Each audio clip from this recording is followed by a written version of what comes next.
Muy buenos días.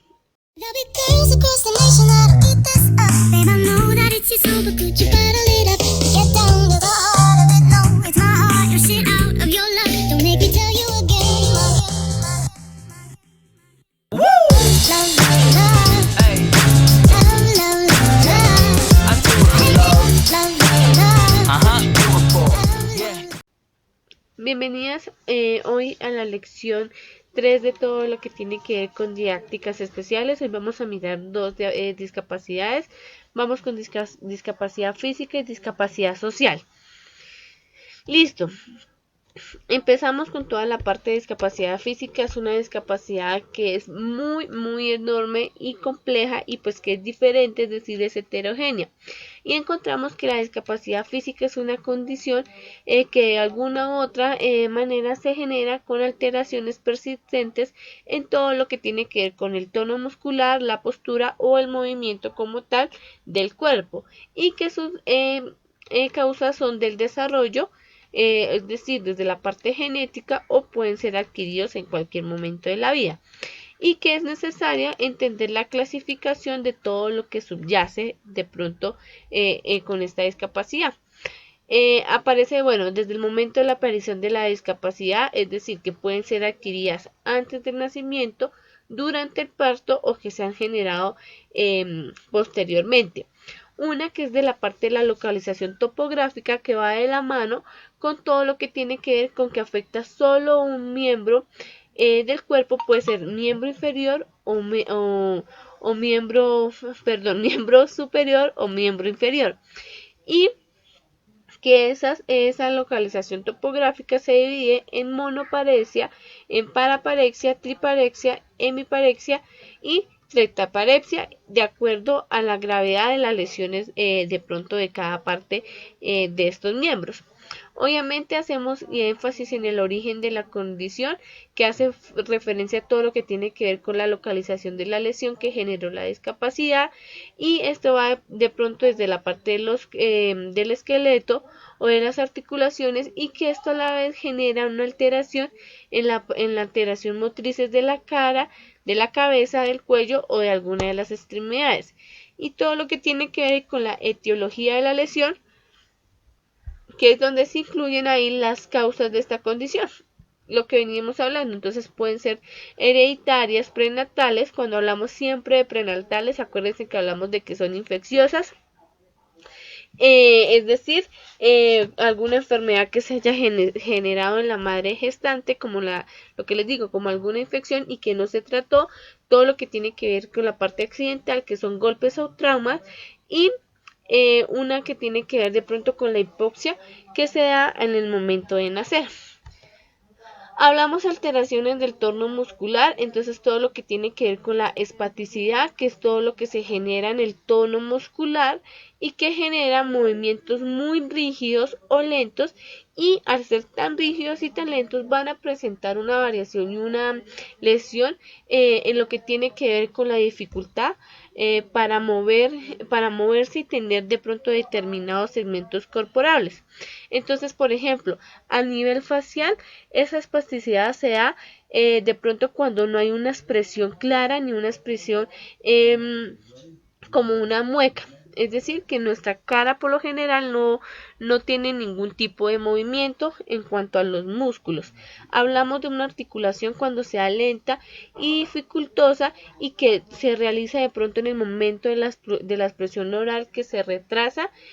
Hablamos de dificultades para mover todo lo que tiene que ver la lengua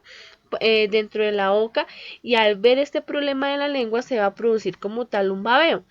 Alteraciones en la tonalidad de la voz, es decir, que las sílabas van a estar entrecortadas, y todo lo que tiene que ver con alteraciones en el control de pronto de la respiración. Hablamos de otra que es la atetosis, que es todo lo que tiene que ver por movimientos lentos e involuntarios, o que pues de alguna u otra manera no tienen coordinación, y esto lo que hace es dificultar como tal las acciones, y se acercan y se observan como tal movimientos bruscos. Bueno, hablamos también del compromiso motor según las partes del cuerpo. Lo que les digo, esto es una parte de discapacidad física, es muy extenso, y hablamos de todo lo que tiene que ver con esas restricciones parciales o totales que se pueden dar en alguna o en ciertas partes del cuerpo.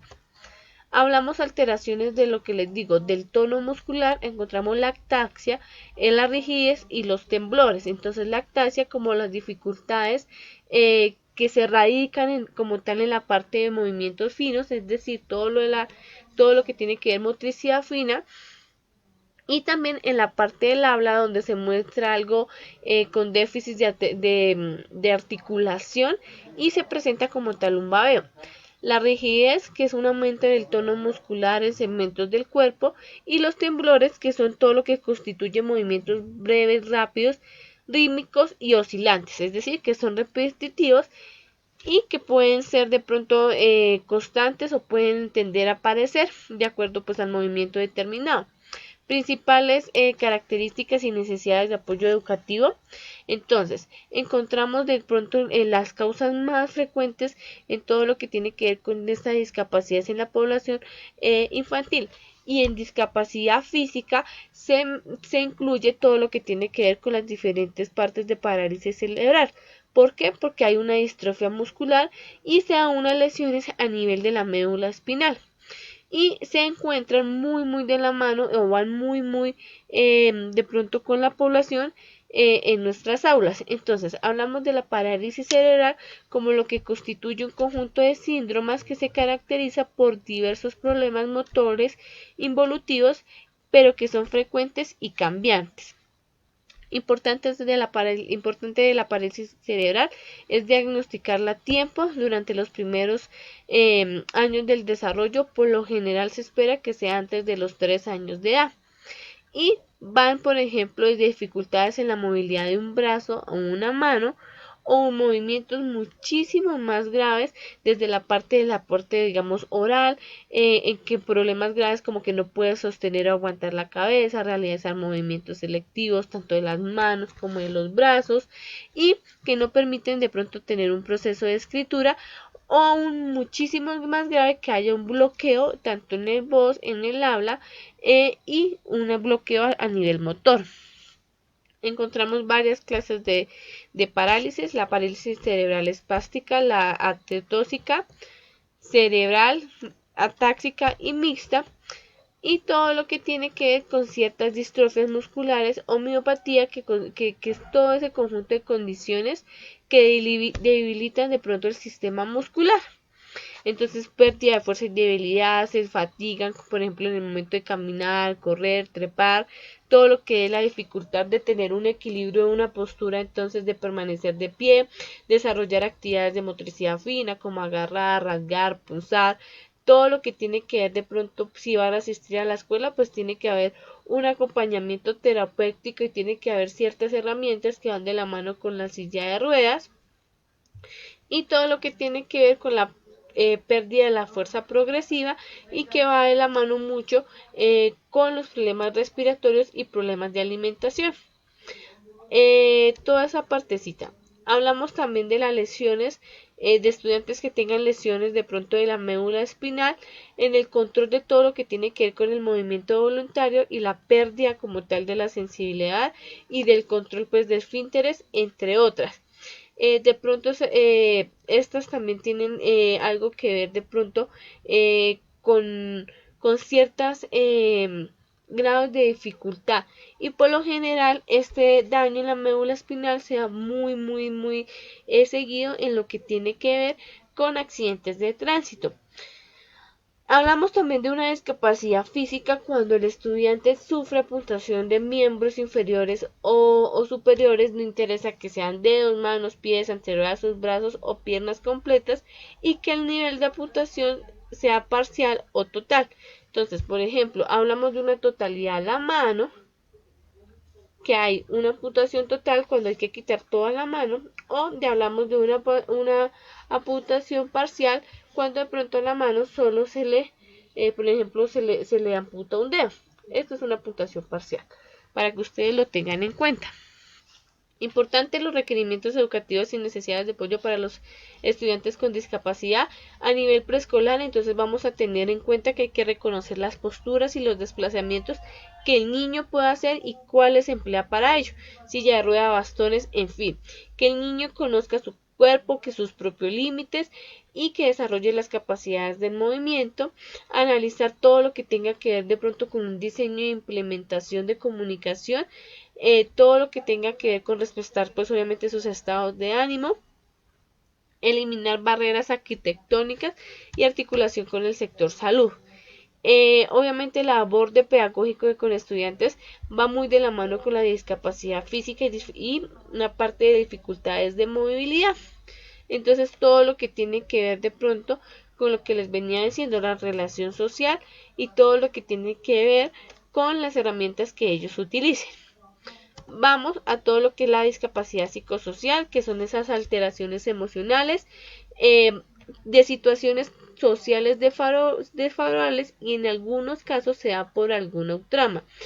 Esta discapacidad desarrolla dificultad en las actividades de pronto de vida cotidiana. Hablamos de la ansiedad, de la angustia y de la melancolía, todo desde un estado emocional habitual en el ser humano, pero que se agudizan y que van,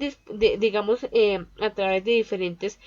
situaciones. ¿Qué es lo que lo hace un trastorno? Pues que se experimenta una ansiedad patológica en cuanto, por ejemplo, aumento de la parte cardíaca, de sudoración, sensación,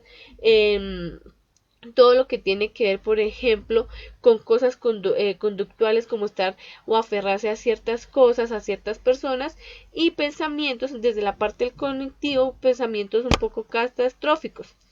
Tenemos en la infancia varios, todo lo que tiene que ver con ansiedad por separación, fobias sociales y ansiedad generalizada y el trastorno de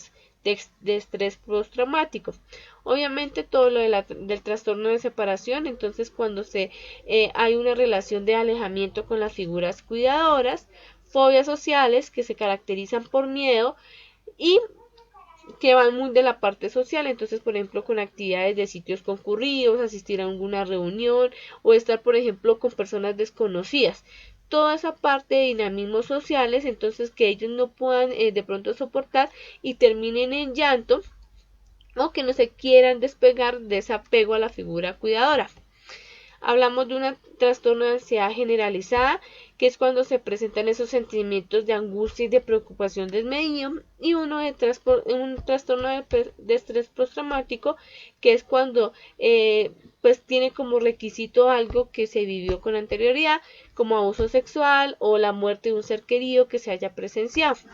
Estos indicadores son, digamos, como esa presencia. El del estrés postraumático va desde los recuerdos, sueños, escenas retroactivas y angustia por exposición. Signos de alerta, entonces por ejemplo todo lo que tiene que ver la evidencia con miedos, todo lo que tiene que ver con llorar, con angustia, con todo lo que es experimentar problemas de sueño, cansancio, fatigas, problemas de alimentación, obviamente el rendimiento académico decae, le cuesta concentrarse, realizar tareas y todo lo que tiene que ver, por ejemplo, con que pierdan los niños autonomía, por ejemplo, que pierda el control de esfínteres, se chupa el pulgar, eso es un retroceso, se come, se arranca el cabello, se comen las uñas, toda esa parte permite. Y de ahí hablamos de unos trastornos depresivos que son muy importantes, que las manifestaciones hay que estar pendiente y para esos trastornos depresivos hay que estar pendiente en cuanto que, por ejemplo, viven en montañas rusas, un día están felices, al otro día están tristes, son irritables, las cosas no les da importancia, se desarrollan trastornos de ansiedad, por ejemplo, hay dificultades en los conflictos, hay un descuido a nivel general. Entonces, importantísimo tener en cuenta con discapacidad social toda la parte, por ejemplo, de que los niños lleguen a expresar sentimientos, por ejemplo, de suicidio o cosas, sentimientos de pronto de desagrado. Todo esto a nivel general, chicas, todo hay que tener en cuenta las actividades y toda esta parte de alerta que se da a nivel educativo, tanto con la parte de discapacidad física como con la parte de discapacidad psicosocial. Que tengan todas un feliz día. Muchas gracias por su atención.